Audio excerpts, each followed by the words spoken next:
Hi everyone, welcome back to my channel. Today it's going to be an expanding box kind of a day. This is a really cool card because you can get dimension on the inside. Great for putting little gift cards in there. And as it's Father's Day in the UK on Sunday, I thought I'd make a Happy Father's Day card. Now I did have a belly band for it with Father's Day, and the picture is at the front of my YouTube video, but I don't know where it's gone. I think I probably binned it. So it's got quite a nice depth. This is 1.5 inch depth to the box, but it does fold fairly flat for posting, and the belly band will keep it in place. It's a 5x5 inch card finished, so you'll be able to pop that into an envelope. And yeah, I think it's really cool. So you can put everything in here, you know, it doesn't have to be for a man, but you know, it'd be great for a shed, fishing, or just flowers and butterflies like we love. So I'll go and get my stuff and we'll get started. Just a big thank you to everyone that has subscribed, liked, commented and shared my videos. I do appreciate it.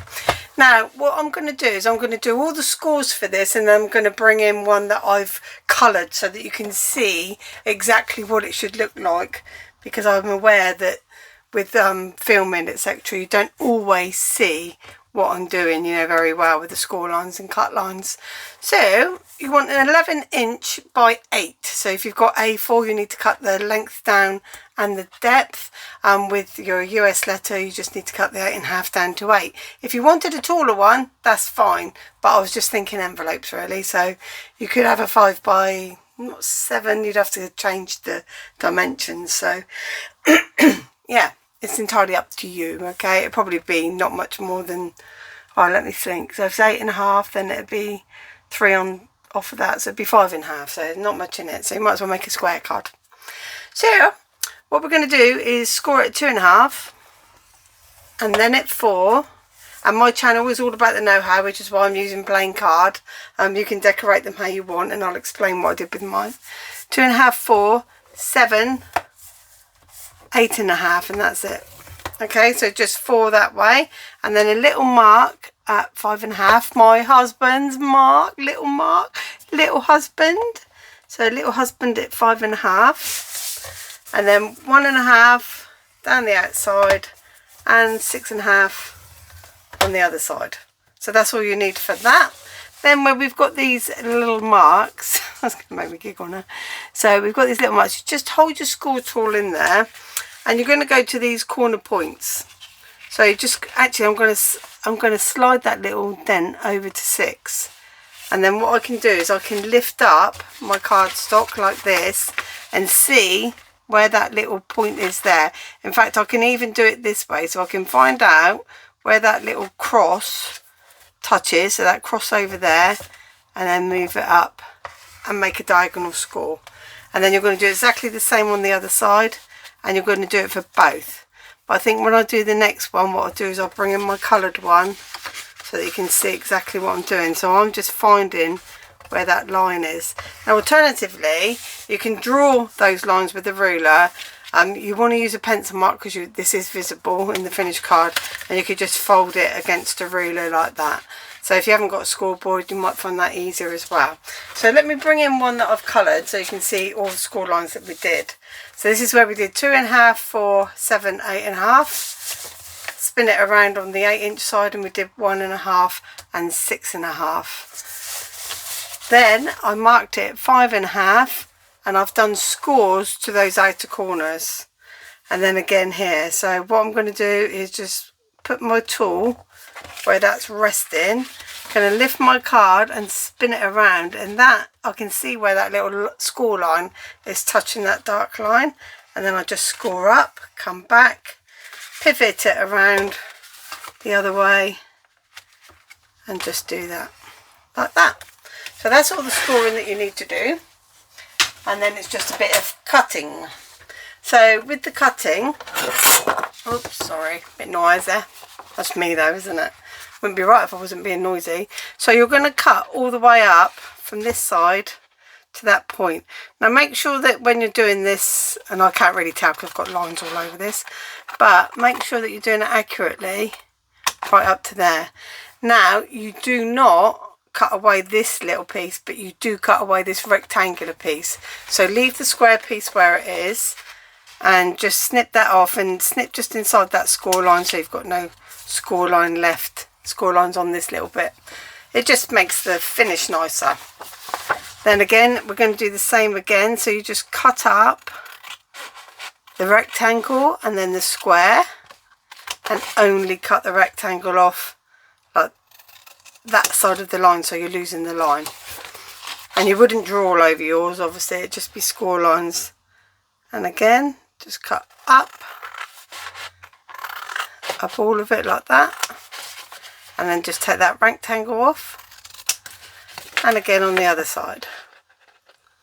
I'm just going to bring my card back in a second to show you something that I did with mine, because I did a base colour on the inside. So if you've got double-sided card, like it's white on one side like mine was, so mine's white, so I used the inside piece is green, so right side facing for all of this, and the white is on the back, and you can see you get that fold over there which you can put panels on. But this card, I'm using Hunky Dory, it's so thick, and I've already laid over the top of this green my print. I mean, I should have used papers really, it would have been easier, but it's a really sturdy card now because it's double layer Hunky Dory 350, so there's like 700 GSM there, so it's quite a lot of weight to it.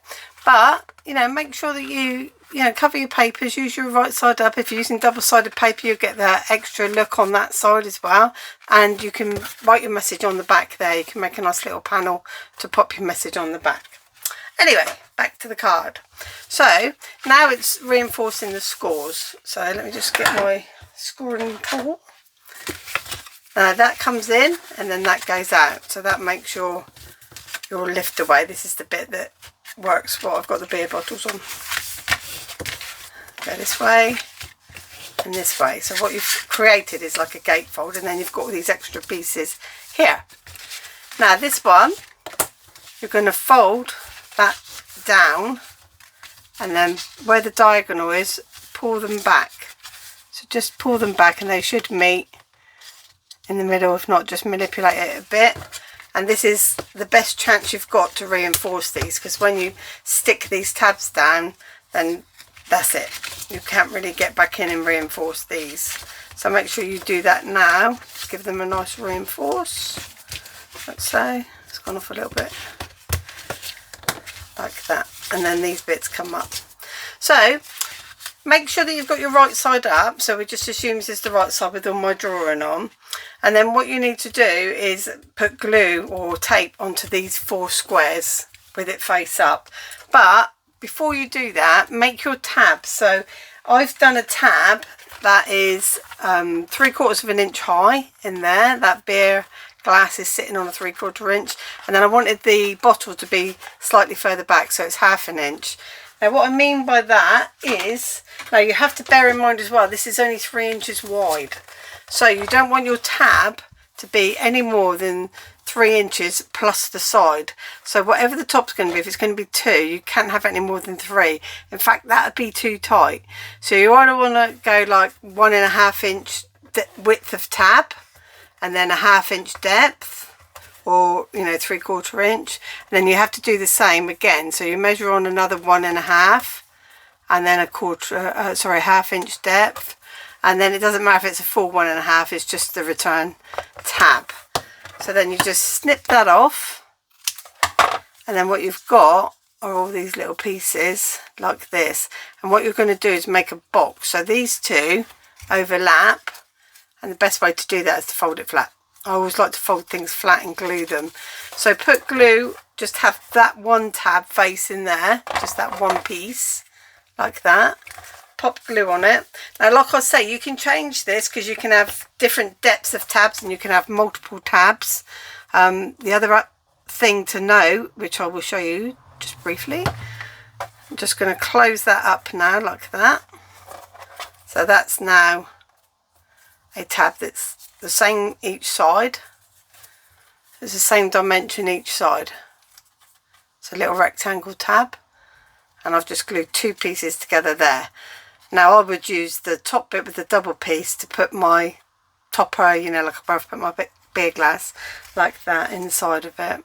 So you've got here, like I say, I've got a 3/4 inch tab, and then a 2. So I've gone 2 3/4, so I've risked it a bit, and when it closes it does go right over, and then these points come up.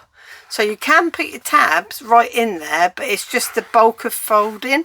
So I like to, I know it's going to be 1.5 inches up, so I don't like to put my tabs any closer. This one here, the dad, is just suspending on the bottom of there. I haven't actually put a tab in there. You can, and if you used paper or something thinner it would be better, but because I was using the matching card, because I think it's important to use the matching colour for professional look, then you know, I just thought that'd be fine like that. Just leave it on there, just let it dangle.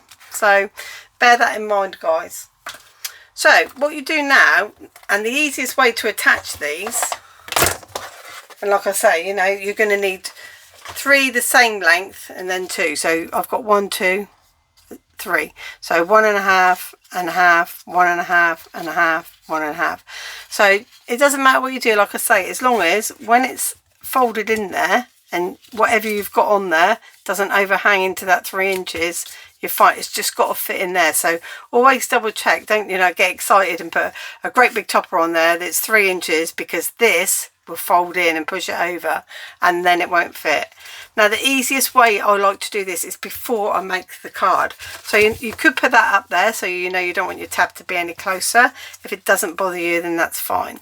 So just on one side and one long piece, you just put glue. So I want it to go about there.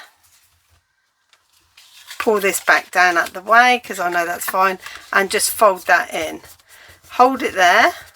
So all you've done is glue the bottom and the side, and then push it back. Now if the card's made up, you can't do that way, and I like to do that way because it makes sure it's secured to this side, and then you can wait for it all to dry, and happy days, you've got your tab in. Now you can obviously add some to this side. You can do staggered ones, you can do higher ones that come up an inch, and have all just different ones with balloons on and things like that. Candles would be good. So, you know, just that's how you attach your tabs anyway. So nice and simple, and that's on there now. Look, that's not going anywhere, and I know it's secure.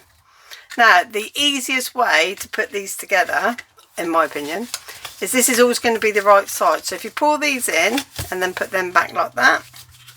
Oh, the other thing I like to do, sorry, one more thing, these tabs here, sometimes if you've cut them like that one, the score line, I've come too far over the score line, always take a piece off each side, and that allows for any error in scoring and things like that, so that when it folds up it won't interfere with this side panel mechanism closing, etc. So just make sure, and I never measure them, and I think it would be nice to finish off this card, and you know, when these fold up, I think it would be nice to make panels to go down the sides of them, and then when you're decorating the back, obviously you would put something on the back as well. So just all 4 of those off like that. As you can see, none of mine are even because I don't worry about things like that. So we've got our tabs, we've got that done, we've got our tabs cut, and then what I like to do, I find this is the easiest way to do it, is put those down like that. So put them in as if they were going to fold, and then fold that like the card's closed but the tabs are not done. Then pop your glue or tape on your tabs. I'm not going to do loads of glue and do it accurately, because like I say, my channel is all about the know-how. I'm just here to show you how to do it, and then you go and do all your pretty papers and stamping and everything that you want to use.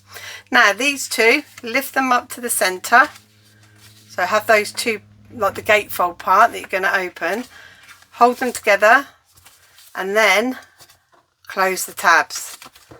Close the tabs. I've got a bit of glue there, whoops, rub it off. Mucky pup, what a mucky pup. Just give that a good old rub down, and then that's the easiest way to do it, because you've got that, you can even get a score into everything's flat, so you can really work it. You're working all that mechanism underneath while you're doing this. Make some panels, cover up this, you know, these ugly tabs. I think that would be a good thing to do. Fold it back open. You can even reinforce these scores if you like, and then you've got your box card, your expanding box card, with your little tab inside there. It's going to give you the dimension of whatever you rest on there, and obviously fill it up with tabs. And it doesn't affect the folding flat of it, it's just the thickness of your card. This is about 160 GSM, so you can see there, even with the tabs, it's not too bad at all. You probably get away with posting that normal letter. Okay, so I hope you enjoyed this, guys, and I'll see you again real soon. I've got something exciting in the pipeline, but I want to perfect it. I'll see you again soon. Thanks, bye.